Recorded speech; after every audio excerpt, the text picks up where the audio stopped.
नमस्ते फ्रेंड्स, आज मैं आपसे बात करने वाली हूँ थायराइड के बारे में। आप जानते होंगे कि 80% लेडीज़ लोगों को थायराइड है और वो जानते भी नहीं हैं ये बात को। थायराइड एग्जैक्टली होता क्या है, ये किसी किसी को ही क्यों होता है, इससे हम कैसे बच सकते हैं, इसका इलाज क्या है और सबसे बड़ी बात, ये प्रेगनेंसी में अगर किसी लेडी को है तो इसके क्या इफ़ेक्ट्स बच्चे पे हो सकते हैं, ये सारी चीज़ें मैं आज इस वीडियो में आपको बताने वाली हूँ। तो फ्रेंड्स, थायराइड ग्लैंड जो होता है वो यहाँ पे होता है। जो श्वास लेने की नली होती है उसके थोड़ा सा आगे पे ही ये बैठता हुआ दिखाई देता है। इसके दो लोब्स होते हैं। ओके, ऐसे जैसे आप पिक्चर में देख रहे हो, और इसमें से ही थायराइड के हॉर्मोन्स बाहर आते हैं। ये हर एक में थायराइड ग्लैंड मौजूद रहता है और मोस्टली थायराइड होने का कारण जेनेटिक रहता है। थायराइड ग्लैंड से ये दो हॉर्मोन्स रिलीज होते हैं, T3 और T4, और ये एग्जैक्टली जो है वो ब्रेन से उसका स्टिमुलस आता है, यानी कि ब्रेन में से थायराइड स्टिमुलेटिंग हार्मोन TSH जो है वो रिलीज होता है। वो जाके यहाँ के थायराइड ग्लैंड को सिग्नल देता है और यहाँ के थायराइड ग्लैंड से T3 T4 नामक हॉर्मोन्स रिलीज होते हैं। अब ये इतना बेसिक आपको समझ में आ गया है कि थायराइड ग्लैंड से T3 T4 हार्मोन रिलीज होता है और ब्रेन से जो है उनका स्टिमुलेटिंग हार्मोन यानी TSH हार्मोन रिलीज होता है। तो ये बैलेंस में T3 T4 और TSH का बैलेंस में रहना बहुत ज़रूरी होता है। अगर ये बैलेंस बिगड़ जाता है किसी कारण से, तो आपको दो प्रकार की थायराइड की बीमारियां हो सकती हैं। हाइपोथायराइड हो सकता है या हाइपरथायराइड हो सकता है। अब हाइपोथायराइड में क्या होता है कि T3 T4 की मात्रा कम होती है, तो ये ब्रेन को सिग्नल देता है कि भाई मेरे पास T3 T4 कम है, मुझे थोड़ा सा T3 T4 बढ़ाना है। तो ब्रेन को सिग्नल जाता है और ब्रेन से TSH यानी थायराइड स्टिमुलेटिंग हार्मोन रिलीज होता है। ठीक है, तो ये हाइपोथायराइड में T3 T4 की मात्रा कम होती है और TSH की मात्रा ज़्यादा होती है। तो आपके डॉक्टर पहले TSH ये हार्मोन थायराइड है या नहीं ये जानने के लिए करवाते हैं। ठीक है, इससे हमको पता चलता है कि आपको हाइपोथायराइड है या हाइपरथायराइड है। दूसरी ओर हाइपरथायराइड में क्या होता है, T3 T4 ज़्यादा बढ़ जाता है, तो ये ब्रेन को सिग्नल देता है कि TSH अब नहीं बनाना है। तो हाइपरथायराइड के केसेस में TSH की वैल्यू कम होती है और T3 T4 की वैल्यू ज़्यादा होती है। तो अब आपको समझ में आ गया हाइपोथायराइड में क्या हमको देखना है और हाइपरथायराइड में क्या हमको देखना है।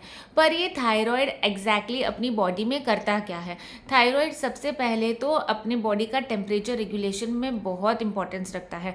चाहे आपको हाइपो हो या हाइपरथायराइडिज्म हो, दोनों केसेस में आपको गर्मी लग सकती है या बहुत ज़्यादा ठंडी लग सकती है या पसीना हो सकता है, या किसी किसी को सिर्फ हथेली पे बहुत ज़्यादा पसीना होता है। तो ये टेम्परेचर ये क्यों होता है? क्योंकि थायराइड जो है ये टेम्परेचर रेगुलेशन का काम करता है। थायराइड और बहुत सारी चीज़ों पे काम करता है, जैसे कि अतिड़ी है, वेट इश्यूज़ कभी किसी को रह सकते हैं। हाइपोथायराइडिज्म से किसी किसी को वेट गेन हो सकता है, किसी को हाइपरथायराइडिज्म की वजह से डायरिया, कॉन्स्टिपेशन, ये सारी शिकायतें भी हो सकती हैं। पर आते हैं आज अपने मेन मुद्दे पे। थायराइड हार्मोन अपने बॉडी ग्रोथ के लिए और मेंटल ग्रोथ के लिए बहुत ज़रूरी होता है। इसी वजह से थायराइड का और प्रेगनेंसी का बहुत ज़रूरी कनेक्शन है। इसीलिए आपके डॉक्टर्स प्रेगनेंसी के समय पे भी थायराइड हार्मोन का टेस्ट करते हैं, क्योंकि अगर थायराइड का संतुलन माता में अगर कम ज़्यादा रहता है तो इसका डायरेक्टली जो असर होता है बेबी की मेंटल ग्रोथ से लेना देना होता है। इसीलिए थायराइड हार्मोन की जांच करना बहुत ज़रूरी होती है प्रेगनेंसी में। अगर थायराइड हार्मोन का आपको प्रेगनेंसी के दौरान कोई प्रॉब्लम आ रहा है, हाइपोथायराइडिज्म या हाइपरथायराइडिज्म, तो ये डायरेक्टली बेबी की मेंटल ग्रोथ को अफेक्ट कर सकता है। इसीलिए जैसे ही आपको पता चलता है आप प्रेग्नेंट हो, आपको तुरंत आपके डॉक्टर के पास जाके सो थायराइड की टेस्ट करानी है। इसके साथ साथ बहुत सारी बाकी जो ज़रूरी टेस्ट होती है प्रेगनेंसी के लिए वो भी आपको डॉक्टर सजेस्ट करेंगे। अगर आपको थायराइड पहले 3 महीने में समझ में आता है कि आपको थायराइड हाई है या कम है, तो आपके डॉक्टर आपको थायराइड की गोली स्टार्ट करेंगे। इसमें कोई घबराने की बात नहीं है। वो एक छोटी सी गोली होती है जो आपको भूखे पेट लेनी रहती है और लेने के बाद 3 से 1 घंटा आधा घंटा कुछ खाना पीना नहीं है, ठीक है। और ये थायराइड की गोली अगर आप नियमितता से लेते हो तो आपका थायराइड लेवल 1 महीने में सही हो सकता है। तो पहले 3 महीने में अगर आपको थायराइड डिटेक्ट हो रहा है, आप गोलियां भी ले रहे हो, फिर भी हम मंथली थायराइड यानी TSH का चेक करवाते हैं ताकि हमको पता चले कि थायराइड एक्चुअली आपका गोली खाने के बाद भी लेवल में है या नहीं। क्योंकि पहले 3 महीने में बच्चे का जो अंदरूनी विकास होता है वो पहले 3 महीने में ही हो जाता है। मेंटल जो ब्रेन डेवलपमेंट होती है बच्चे की 80% पहले 3 महीने में ही हो जाती है। और हम यहाँ नहीं चाहते हैं कि बच्चे की ब्रेन की मेंटल हेल्थ में कोई प्रॉब्लम हो। इसीलिए अगर आपको थायराइड डिटेक्ट हो रहा है तो डॉक्टर आपको पहले 3 महीने में एवरी मंथली आपका थायराइड का टेस्ट करवा सकते हैं। एक बार आपकी थायराइड की गोली स्टार्ट हो गई है फिर आपको पूरे प्रेगनेंसी में वो थायराइड का गोली कंटिन्यू रखना है, क्योंकि और हर 3 से 6 महीने में आपको आपका थायराइड का टेस्ट करवाते रहना है।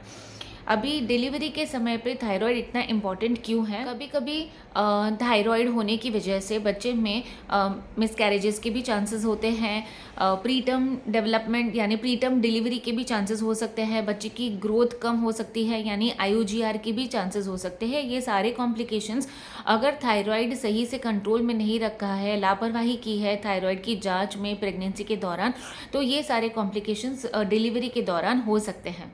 पहले ट्राइमेस्टर में पहले 3 महीने में आपका थायराइड का लेवल यानी TSH का लेवल 2.5 तक होना चाहिए। और कोई भी तिमाही प्रेगनेंसी की थ्रू आउट आपका थायराइड का लेवल 3 से ज़्यादा नहीं होना चाहिए। ये अभी लेटेस्ट अपडेटेड क्राइटेरिया है। कुछ डॉक्टर्स 5 वैल्यू तक भी वेट करते हैं, पर लेटेस्ट जो अपडेटेड साइंटिफिक रिसर्च बताता है कि 3 वैल्यू तक में आपको कुछ करने की ज़रूरत नहीं है। अगर आपकी TSH वैल्यू 3 के ऊपर है तो आपको थायराइड की गोली स्टार्ट करेंगे। थायराइड की गोली में कभी कभी हाइपोथायरॉयडिज्म में थायरोनॉम, थायरॉक्सिन, यूथायरॉक्स ये गोली अवेलेबल रहती है। ये एक छोटी सी गोली होती है जो आपको रोज़ लेनी रहती है। अगर आप पहले से ही थायराइड के मरीज़ हैं तो आपका प्रेगनेंसी के दौरान पे थायराइड का डोज जो है वो बढ़ सकता है। तो आपको जैसे ही प्रेगनेंसी रुकती है आपको आपके डॉक्टर से कम्युनिकेट करना चाहिए ये चीज़। मोस्टली तो थायराइड फ्रेंड्स जेनेटिक रिलेटेड होता है या और मोस्टली आजकल के ज़माने में तो स्ट्रेस रिलेटेड थायराइड हर किसी को होता है। तो यही 2 ही कारण हैं थायराइड के कि किसी को क्यों थायराइड हो सकता है। तो अगर आपको नॉर्मली प्रिवेंट करना है थायराइड होने से तो आपको हेल्दी लाइफस्टाइल जीनी है। आपको बाहर का खाना, refined oil, refined sugars, cabbage, broccoli ये सारी चीज़ें बोलते हैं कि अवॉइड करनी चाहिए। सो फ्रेंड्स, मैं आपको यही बोलना चाहूँगी कि अगर आपको थायराइड प्रेगनेंसी में डिटेक्ट हुआ है तो उसकी गोली आपको नियमितता से लेनी है, नहीं तो बच्चे के मेंटल ग्रोथ पे प्रॉब्लम हो सकती है। अगर आपका थायराइड लेवल नॉर्मल आया है तो आप अपने से गोली बंद मत कीजिए, आप डॉक्टर की सलाह लेके ही गोली बंद मत कीजिए। कुछ पेशेंट्स मैं देखती हूँ OPD में कि डॉक्टर मेरा लेवल्स नॉर्मल आ गए थायराइड के तो मैंने गोली बंद कर दी। फ्रेंड्स, लेकिन प्रेगनेंसी में गोली बंद चालू करने का रिस्क आपको खुद से नहीं लेना है, आपको डॉक्टर की सलाह के बाद ही ये करना है। फ्रेंड्स, अगर आपको मेरा ये वीडियो अच्छा लगा है तो मेरी वीडियो को लाइक कर दीजिए, सब्सक्राइब कर दीजिए और ऐसे ही मेरी वीडियोज़ देखते रहिए। Thank you.